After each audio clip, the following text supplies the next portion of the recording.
Hello students, welcome back to Diya coaching classes. आज हम 9 जुलाई 2026 के मोस्ट इंपॉर्टेंट करंट अफेयर को कवर करेंगे। अगर आप लोग किसी भी कॉम्पिटिटिव एग्जाम की प्रिपरेशन कर रहे हैं और डेली करंट अफेयर कवर करना चाहते हैं तो आप हमारे चैनल को फॉलो कर सकते हैं, सब्सक्राइब कर सकते हैं।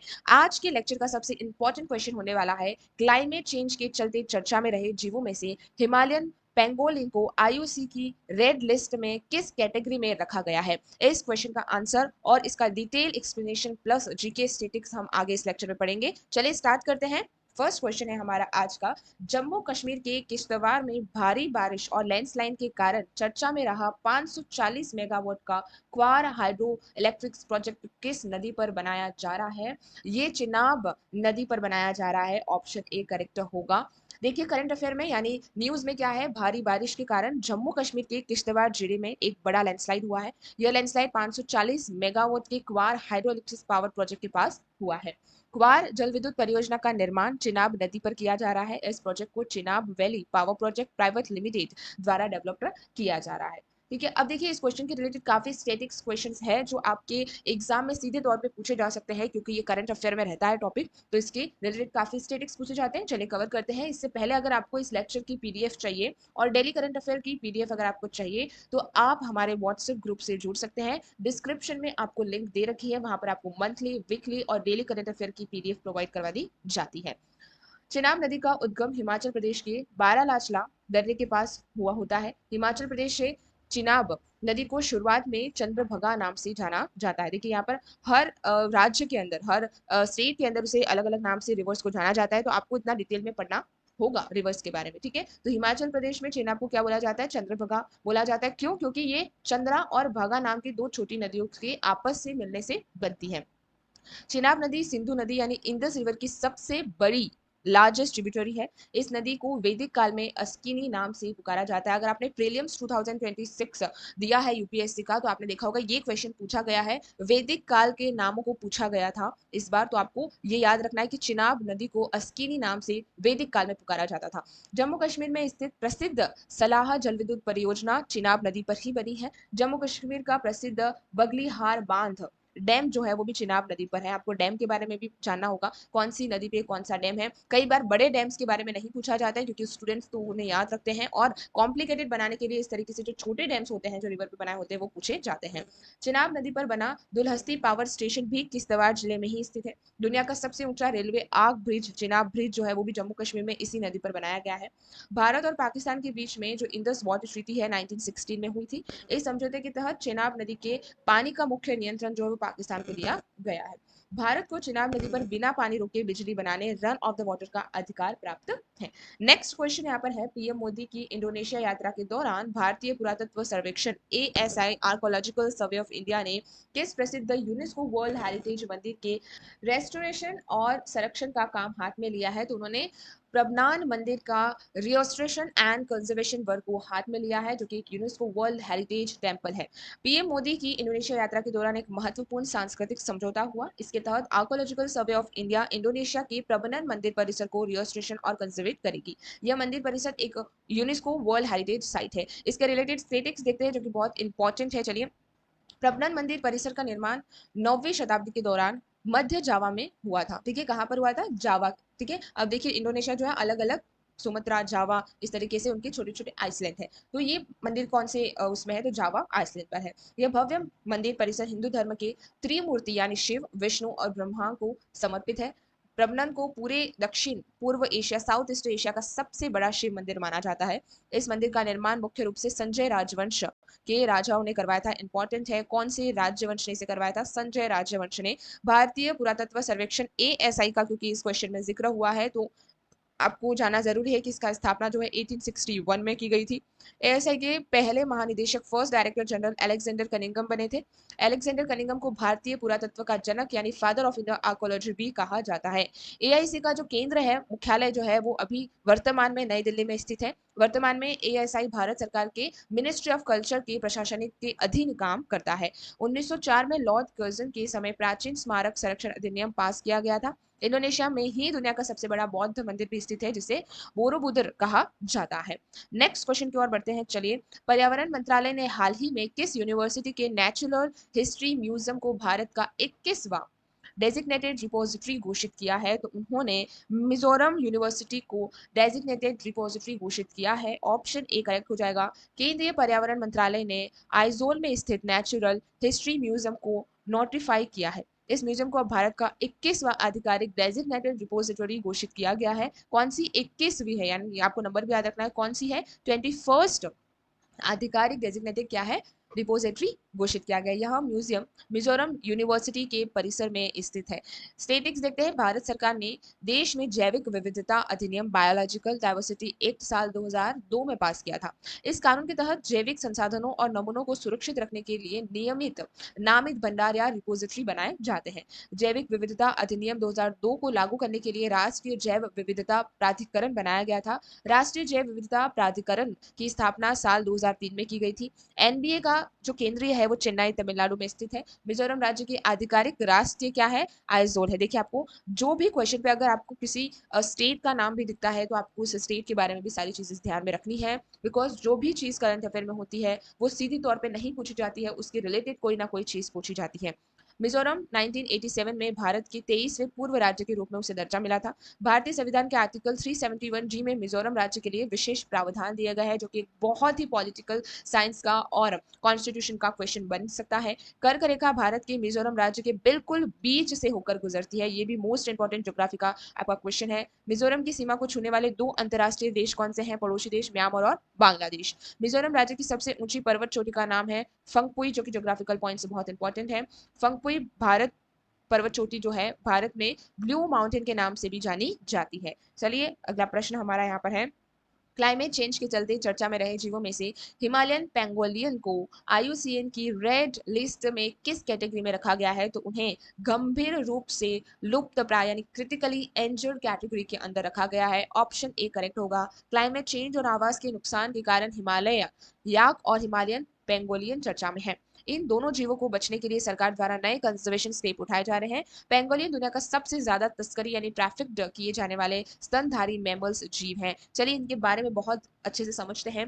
हिमालयन पेंगोलियन को आईयूसीएन रेड लिस्ट में गंभीर रूप यानी क्रिटिकल एजेंडर में रखा है। ये तो आप सभी को हमने क्वेश्चन में देखा है। देखिए, भारतीय वन्य जीवन संरक्षण अधिनियम जो है वो 1972 के तहत पेंगोलियन को अनुसूची यानी शेड्यूल 1 में सर्वोच्च सुरक्षा प्राप्त है। ठीक है, ये आपको याद रखना है। भारतीय वन्यजीव संरक्षण अधिनियम 1972 में कौन सी अनुसूची में है? तो शेड्यूल 1 के अंदर उसे सर्वोच्च सुरक्षा प्राप्त है। पेंगोलियन के शरीर पर केरेटिन प्रोटीन से बने कड़े शल्क या स्केल पाए जाते हैं। खतरा महसूस होने पर पेंगोलियन खुद को एक गेंद की तरह गोल आकार में समेट लेता है। आईयूसीएन का पूरा नाम है international union for conservation of nature. इसकी फुल फॉर्म काफी बार पूछी गई है, आपको याद रखनी है। इसकी स्थापना जो है वो 5 अक्टूबर को 1948 को फ्रांस में की गई थी। ठीक है, आईयूसीएन का केंद्र प्रशासनिक मुख्यालय जो है ग्लैंड स्विट्जरलैंड में स्थित है। दुनिया भर में संकटग्रस्त जीवों की सूची रेड डाटा बुक इसी संस्था द्वारा जारी की जाती है। हिमालयन याक को आईयूसीएन के रेड लिस्ट में वल्नरेबल श्रेणी में रखा गया है। राष्ट्रीय ऊंट अनुसंधान केंद्र की तर्ज पर राष्ट्रीय याक अनुसंधान केंद्र दिरांग यानी अरुणाचल प्रदेश में स्थित है। भारतीय खाद्य सुरक्षा और मानक प्राधिकरण फसई ने हिमालय याक को एक खाद्य पशु यानी फूड एनिमल रूप से मंजूरी दी है। बहुत ही इंपॉर्टेंट स्टेटिक्स है, अगर आप इसके पॉइंट्स बना सकते हैं तो बनाइए। अगर आप सीधा पीडीएफ ही ले लेते हैं ग्रुप में ज्वाइन होकर तो आपको पॉइंट नहीं बनाने पड़ेंगे। शिक्षा मंत्रालय द्वारा हालिया यूडीसी प्लस रिपोर्ट 2025-26 के अनुसार देश के स्कूल शिक्षकों के महिला शिक्षकों की संख्या पहली बार कितने करोड़ पार पहुंच गई है? तो महिला शिक्षकों की जो संख्या है वो पहली बार 1.02 करोड़ के पार चली गई है, जो कि 54.9% है। यानी हमारी टीचर्स के अंदर महिलाओं की जो संख्या है वो 54.9% हो चुकी है। केंद्रीय शिक्षा मंत्रालय ने देश की स्कूली शिक्षा का नवीनतम यूडीसी प्लस रिपोर्ट 2025-26 डेटा जारी किया, जिसके अनुसार स्कूल छात्राओं का नामांकन इनरोलमेंट जो है वो 247.2 मिलियन तक पहुंच गया है। वहीं भारत की जो स्कूल शिक्षा की कुल संख्या है 1.2 करोड़ के पार हो गई है। इन कुल शिक्षकों में महिला की संख्या 54.9 पॉइंट दर्ज की गई है, जो कि एक बहुमत है। ठीक है ना। यूडीसी प्लस का पूरा नाम जो है unified district information system for education plus होता है। भारत के स्कूलों में डेटा कलेक्ट करने के लिए इस डिजिटल सिस्टम की शुरुआत 2018-19 में हुई थी। शिक्षा मंत्रालय द्वारा परफॉर्मेंस ग्रेडिंग इंडेक्स यानी पीजीआई 2.0 में केंद्र शासित प्रदेश चंडीगढ़ ने टॉप किया था। परफॉर्मेंस ग्रेडिंग इंडेक्स 2.0 के तहत चंडीगढ़ को उत्तम 3 ग्रेड गया था। भारतीय संविधान की 86 कॉन्स्टिट्यूशनल अमेंडमेंट 2002 के द्वारा शिक्षा को एक मौलिक अधिकार प्राप्त है, हम सभी जानते हैं ये। इस संशोधन के द्वारा संविधान में नया आर्टिकल 21A जोड़ा गया था जो मुफ्त शिक्षा की गारंटी देता है। ये बहुत इंपॉर्टेंट पॉइंट है, काफी स्टूडेंट्स इस तरह के पॉइंट नहीं पढ़ते हैं। आपको याद रखना है कि आर्टिकल 21A को जोड़ा गया था 86 संशोधन अधिनियम 2002 में, जो कि मुफ्त शिक्षा की गारंटी देता है।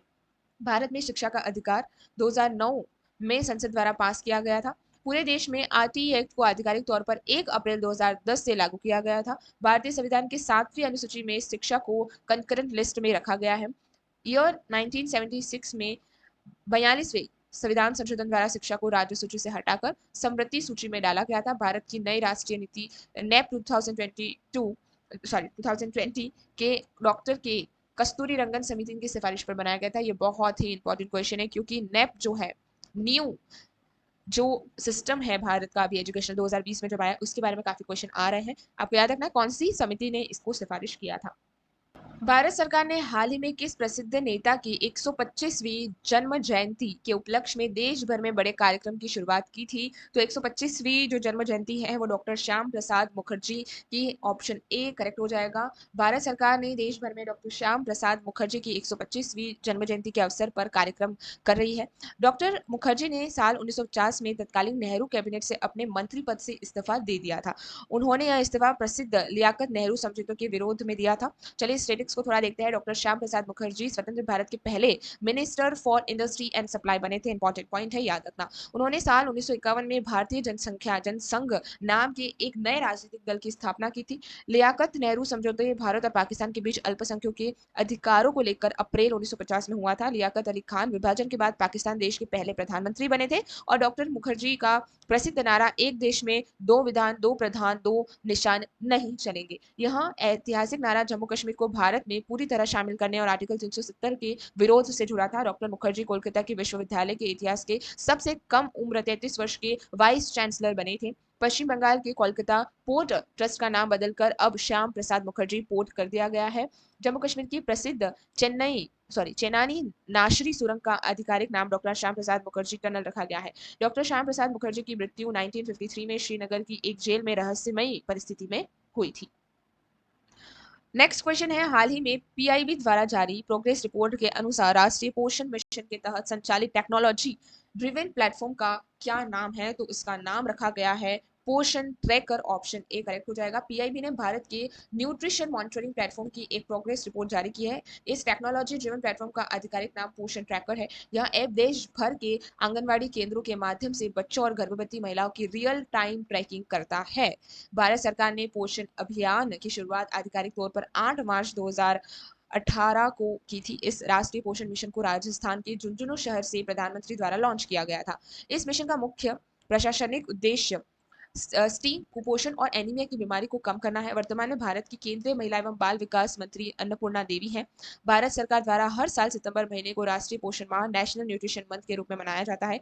नीति आयोग द्वारा भारत में पोषण अभियान की प्रगति की समीक्षा करने वाली सर्वोच्च संस्था है और संयुक्त राष्ट्र संघ द्वारा घोषित सतत विकास लक्ष्य 2 का संबंध शून्य भूख यानी जीरो हंगर से है। भारतीय संविधान का आर्टिकल 47 राज्य को नागरिकों के पोषण स्तर और जीवन स्तर को सुधारने का निर्देश देता है।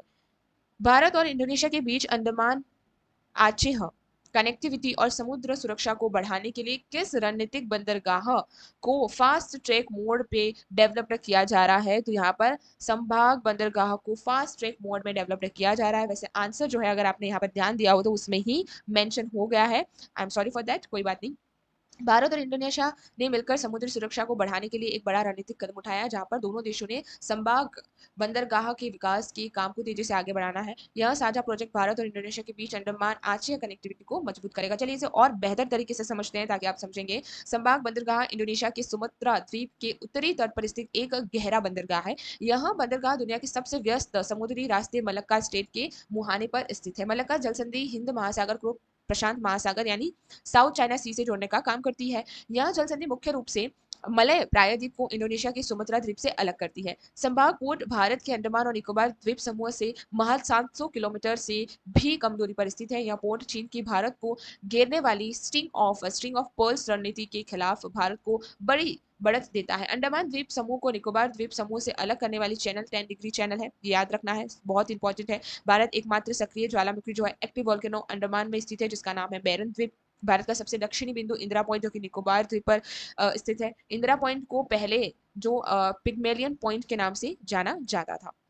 आज का आखिरी प्रश्न होगा जो कि सबसे इंपॉर्टेंट है। भारत के राष्ट्रपति ने हाल ही में नई दिल्ली के डूरंड कप 2026 की राजश्री ट्रॉफियों का अनावरण किया है। यह किस खेल से जुड़ा एशिया का सबसे पुराना टूर्नामेंट है? तो ये फुटबॉल का सबसे बड़ा टूर्नामेंट का एक राजश्री ट्रॉफी जो है डूरंड कप 2026 जो राजश्री ट्रॉफी का अनावरण जो किया है वो फुटबॉल से जुड़ा हुआ है। ऑप्शन ए करेक्ट होगा। भारत ने राष्ट्रपति ने नई दिल्ली के आगामी डूरंड कप की 3 राजश्री ट्रॉफियों का अनावरण किया। इन 3 ट्रॉफियों के नाम है डूरंड कप, शिमला ट्रॉफी और प्रेसिडेंट कप। यह एशिया का सबसे पुराना और पूरी दुनिया का तीसरा सबसे पुराना चालू फुटबॉल टूर्नामेंट है।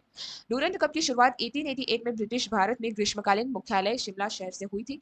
इस टूर्नामेंट की शुरुआत ब्रिटिश भारत के तत्कालीन विदेश सचिव सर हेनरी मॉर्टिमर डूरन के ने की थी। शुरुआत में यह फुटबॉल प्रतियोगिता केवल ब्रिटिश भारतीय सेना के विभिन्न रेजिमेंटों के लिए आयोजित होती थी। सर हेनरी मॉर्टिमर डूरन ने नाम भारत की और अफगानिस्तान के बीच सीमा रेखा को डूरंड लाइन कहा जाता है। बहुत इंपॉर्टेंट पॉइंट है, अगर आपसे क्वेश्चन पूछा जा सकता है कि डूरंड लाइन नाम क्यों रखा है, तो सर हेनरी मॉर्टिमर डूरन जो थे, जो कि हमारे मतलब भारत के तत्कालीन विदेश सचिव थे, जिनके नाम पर ये बना था, जो कि ब्रिटिश थे।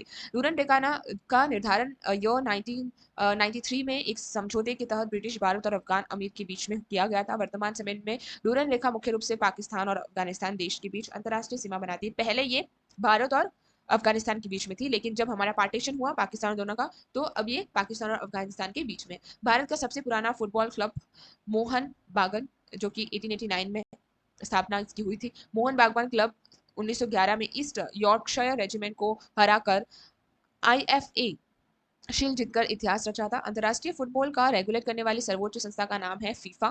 फीफा का केंद्रीय प्रशासनिक मुख्यालय ज्यूरिख स्विट्जरलैंड में स्थित है। फुटबॉल के खेल को भारत में ब्लैक बॉल के नाम से मशहूर महान खिलाड़ी आई एम विजयन और बाईचुंग भूटिया के नाम से जाना जाता है। आई होप आप आज बहुत अच्छे से यहाँ तक अगर आपने सारे क्वेश्चन अटेम्प्ट किए हैं तो मैं आपको गारंटी देती हूँ आपने काफी कुछ कवर किया आज के लेक्चर में। चलिए आज यहीं पे समाप्त करते हैं। लेक्चर पसंद आया हो तो लाइक कर देना, ठीक है, और अपने फ्रेंड्स के साथ इसे जरूर शेयर करना, सब्सक्राइब कर देना चैनल को, कमेंट में बताना कि आपको कैसा लगा और पीडीएफ जरूर ले लेना रिवीजन के लिए। Thank you very much for today.